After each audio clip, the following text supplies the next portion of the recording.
Damn it. ఏంటిటా కుండబద్దలు కొడతా అత్త. నమస్కారం. కుండబద్దల ప్రేక్షకులకు స్వాగతం. ధర్మస్థల్లో జరిగిన అకృత్యాల మీద మాజీ పారిశుధ్య కార్మికుడు ఇచ్చిన ఒక కంప్లైంట్ ఆధారంగా ఒక పెద్ద ఈ ఆఫీసర్లతోటి ఏర్పడిన ఒక సిట్టు బృందం అక్కడ తవ్వకాలు జరిపింది. దాదాపుగా 16 చోట్ల తవ్వకాలు జరిగిన, మొన్న 15వ తారీఖు వరకు తవ్వకాలు జరిగిన కేవలం 3 ప్రదేశాల్లో మాత్రమే ఆ అస్థికలు కావచ్చు, కొన్ని ఎముకలు, పూర్రెలు లాంటివి దొరకటం జరిగింది. కానీ ఆయన చెబుతున్నట్టుగా వందలాది శవాలను పూడ్చిపెట్టినట్టుగా ఎటువంటి ఆధారాలు దొరకడం లేదు. దీంతో ఈ సిట్టు బృందం ఈ తవ్వకాలకు బ్రేక్ ఇచ్చి నిన్న ఆయన్ని విచారించడం జరిగింది. ఆ విచారణలో విస్తుపోయే నిజాలు అన్నీ బయటకు చెప్పినట్టుగా కొంత సమాచారం అయితే బయటకు వస్తుంది. సిట్టు అధికృతంగా ఏమీ చెప్పకపోయినప్పటికీ ఆయన చెప్పిన ఆ ప్రదేశాల్లో ఎందుకని ఏమీ దొరకలేదు, ఆ దొరికినవి కూడా చాలా కొద్ది మొత్తంలో మాత్రమే దొరికాయి.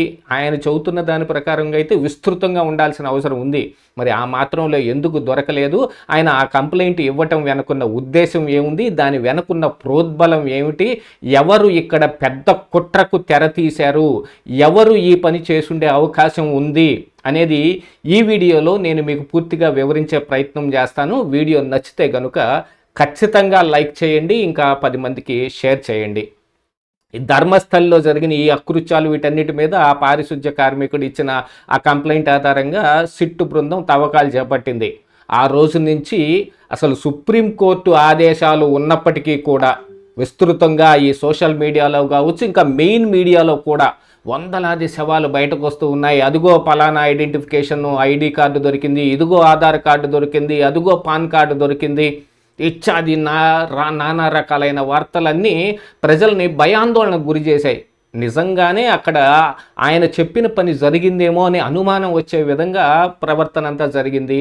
కానీ బాగా లోతుగా విశ్లేషణ చేసినప్పటికీ, అక్కడ తవ్వకాలు జరిపినప్పటికీ కూడా 1-2 మించి ఎక్కువగా ఏం బయటపడలేదు. యాక్చువల్గా అక్కడ ఉన్న దాని ప్రకారంగా చూస్తే గనుక ఆడ జరిగిన అంశాల ప్రకారంగా ఏమేమి జరిగింది అనేది చూసుకుంటే, ఒకసారి అక్కడ సిట్టు తవ్వకాలు చేపట్టిన దాంట్లో దాదాపుగా 16 చోట్ల తవ్వకాలు చేపట్టిన 13 చోట్ల ఖాళీగానే ఏమీ దొరకలేదు. ఒక 3 ప్రదేశాల్లో మాత్రం ఒక 15 ఎముకలు ఒక ప్రదేశంలోను, ఒక తల, కొన్ని ఎముకలు సంబంధించిన పుర్రె ఎముకలు కొన్ని ఒక ప్రదేశంలోను, ఒక పుర్రె, ఒక 114 అస్థికలకు సంబంధించిన అవశేషాలు, అది 114 మందికి సంబంధించినవి అని చెప్పడానికి లేకపోయినప్పటికీ అవశేషాలు మాత్రం ఒక 114 ఎముకలకు సంబంధించిన అవశేషాలు మాత్రమే దొరికాయి.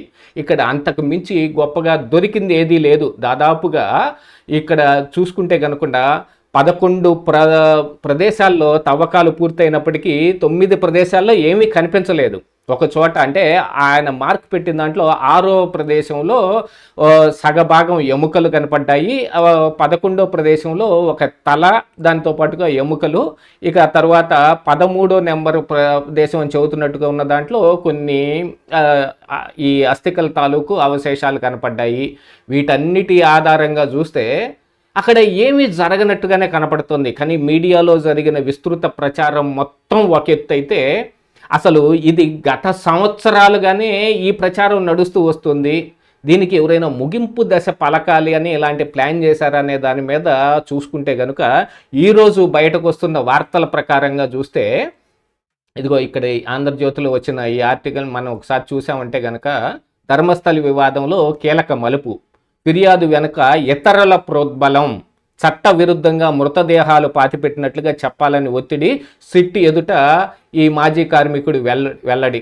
ధర్మస్థలి వివాదంలో కీలక పరిణామం చోటు చేసుకునేట్టు తెలుస్తోంది. వందలాది మృతదేహాలను పాతిపెట్టినట్టుగా ఫిర్యాదు చేసిన మాజీ పౌర కార్మికుడు సిట్టు ఎదుట ఫిర్యాదు వెనుక కొందరి ప్రోత్సాహం ఉందని, పుర్రెను కూడా వాళ్లే సమకూర్చినట్టుగా తెలిసింది. మాజీ పౌర కార్మికుడు చేసిన ఫిర్యాదు మేరకు నమోదైన కేసును సిట్ అధికారులు దర్యాప్తు చేస్తున్న విషయంలో తెలిసిందే. అతను చూపించిన అటవీ ప్రాంతంలో 15 రోజుల పాటు తవ్వకాలు జరిపారు. శనివారం నుంచి తవ్వకాలనికి బ్రేక్ పెట్టి సిట్ అధికారులు ఫిర్యాదుదారుని సోమవారం విచారించారు. విచారణలో ఫిర్యాదుదారుడు 2014 నుంచి 23 వరకు తమిళనాడులో కుటుంబంతో ఉన్నానని చెప్పాడు. చట్ట ప్రకారమే ఆ, ఉన్నానని, ఆ తర్వాత ఆ బృందం తనను సంప్రదించిన ధర్మస్థలిలో మృతదేహాలు పాతిపెట్టిన అంశం గురించి వివరాలను కోరిందని చెప్పాడు. చట్ట ప్రకారమే మృతదేహాలను పూడ్చిపెట్టానని వారికి మాజీ పౌర కార్మికుడు తెలిపాడు. కానీ చట్టవిరుద్ధంగా వాటిని పాతిపెట్టినట్టు చెప్పాలని 2023 డిసెంబర్ నుంచి ఆ బృందం ఒత్తిడి తెచ్చింది. ఆ తర్వాత అదే బృందం మాజీ పౌర కార్మికుడికి కర్ణాటక తీసుకొచ్చి ఆ బృందమే ఒక పుర్రెను సమకూర్చి ఆ పుర్రెను తీసుకువెళ్ళి ఈయన కార్మికుడు చట్టవిరుద్ధంగా మృతదేహాలను పూడ్చిపెట్టినట్టుగా పోలీసులకు ఫిర్యాదు చేశాడు. పోలీసుల ముందు ఏం చెప్పాలనేది ప్రతిరోజు అతనికి 3 సలహాలు ఇచ్చేవారు. అంతా వారు చెప్పినట్లే చేశామని సిట్టుకు మాజీ పౌర కార్మికుడు వివరించినట్టుగా సమాచారం తెలుస్తోంది. ఇది యాక్చువల్గా జరిగింది. అంటే దీని వెనకున్న ప్రోద్బలం ఏముంది? ఈ మాజీ పౌర కార్మికుడు వచ్చి ఇప్పుడు ఈ కంప్లైంట్ ఇవ్వటం వెనుకున్న ఉద్దేశం ఏమిటి అని అంటే, ఎవరో ఒక బృందం వచ్చి ఆయన్ని కాంటాక్ట్ చేసినట్టుగాను, ఇలాగ చెప్పమని ఆయన ఒత్తిడి చేసినట్టుగా, ఆయన మొట్టమొదటి పట్టుకొచ్చిన ఆ పుర్రెను కూడా వాళ్లే సమకూర్చినట్టుగా ఆయన సిట్టు బృందం మీద ఒప్పుకున్నాడు. ఇది అధికృతంగా సిట్టు బయట పెట్టకపోయినప్పటికీ, అనధికారికంగా వస్తున్న సమాచారం అయినప్పటికీ దీని వెనక నిజం ఉండే ఆస్కారం అయితే ఎక్కువగా కనిపిస్తోంది.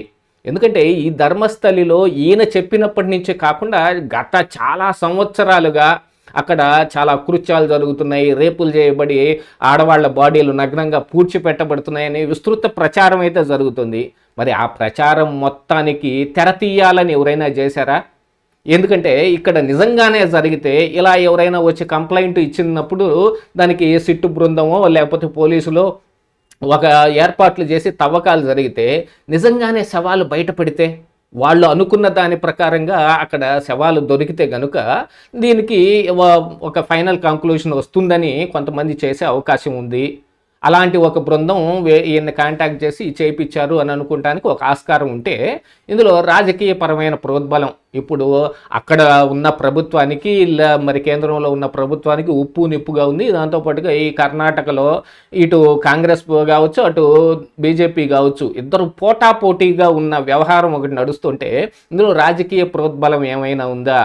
ఇందులో నిజంగానే గనక అక్కడ చెప్తున్నట్టు అక్కడ ఉన్న కథల ప్రకారంగా ఈ పోలీస్ స్టేషన్లో కూడా చాలా కంప్లైంట్లు కూడా లేకుండా ఉన్నాయి, అందులో ఉన్న చాలా దస్త్రాలు మిస్ అయిపోయాయి అని జరుగుతున్న ఒక ప్రచారానికి కూడా మొత్తానికి కలిపి ఒక ఫైనల్ కంక్లూషన్ తీసుకొస్తే ఇప్పుడు అధికారంలో ఉన్న వాళ్ళ మీద ఏదైనా బురద చల్లే అవకాశం ఉంటుందని ఎవరైనా చేసే అవకాశం ఉంది.